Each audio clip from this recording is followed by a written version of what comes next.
Chapter 7, Human Rights. In the previous lessons, we have learnt about the different ways of establishing international peace and security. The preservation of human rights is another way of achieving the above goal. The idea that supports human rights is that every individual in the world has a right to live and develop himself or herself.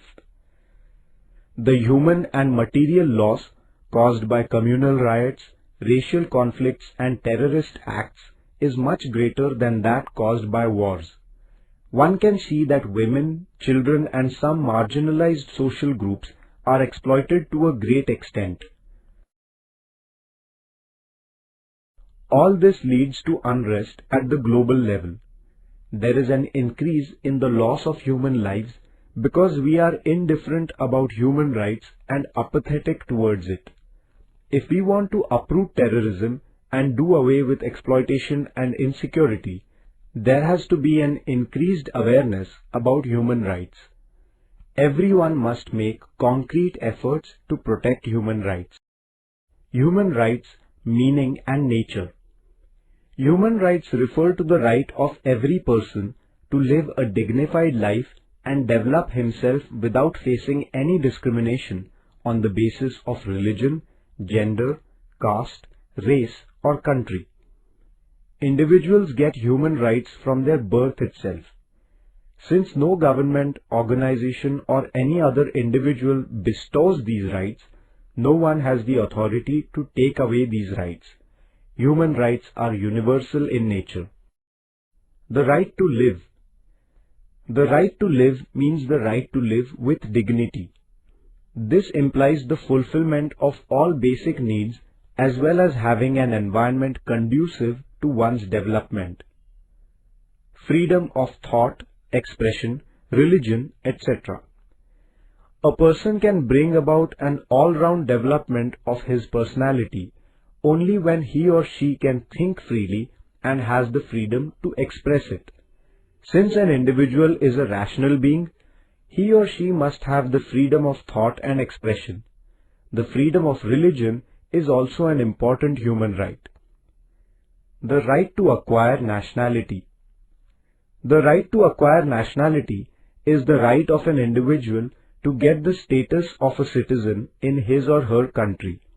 As a citizen, an individual gets the political rights to vote, contest elections, etc. He or she gets an opportunity to participate in the affairs of the country. The right of protection against arrest and detention. It is against human rights to arrest or detain anyone without a proper reason. In order to preserve this human right, every country must have a proper legal and judicial system. Right to education.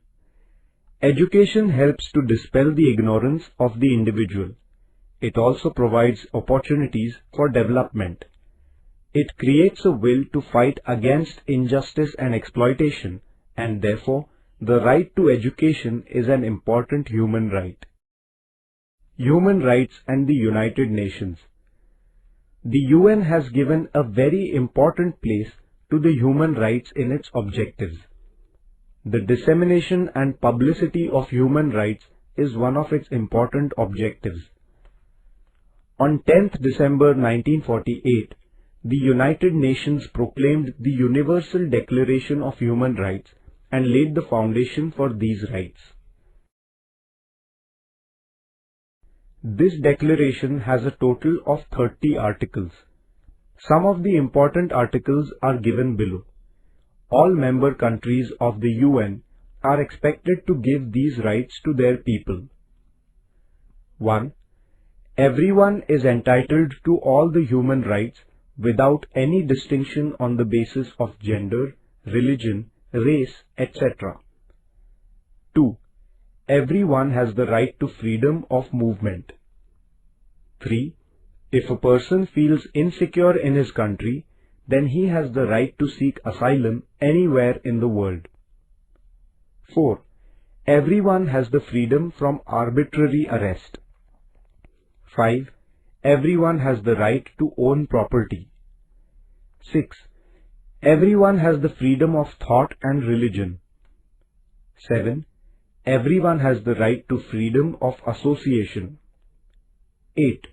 Everyone has the right to vote. 9.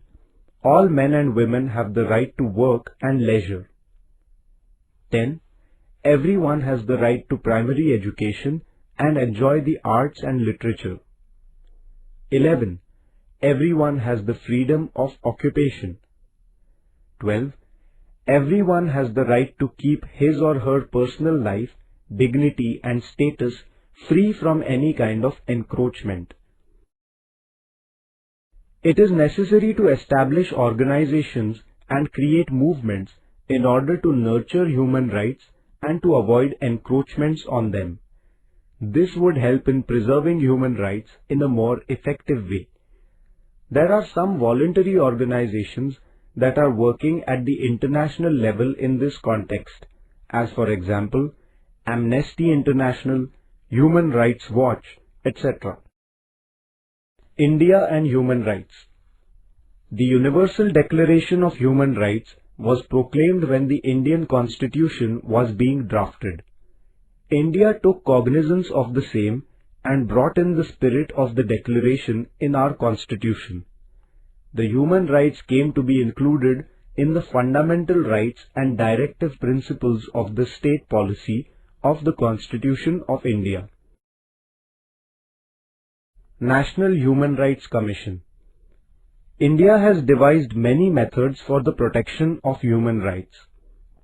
One of these is the establishment of the National Human Rights Commission in 1993. Structure. There are 6 members and a chairperson in the National Human Rights Commission, NHRC. A retired judge of the Supreme Court is appointed as the chairperson of the commission. Judges from the Supreme Court or High Court, retired or in service, are appointed as members of the commission. The chairpersons of the National Commission for Minorities and National Commission for Women are members of this commission. Also, 2 experts who have actually worked in the field of protecting human rights are also members of the commission. Functions. This commission investigates into cases of violation of human rights anywhere in the country.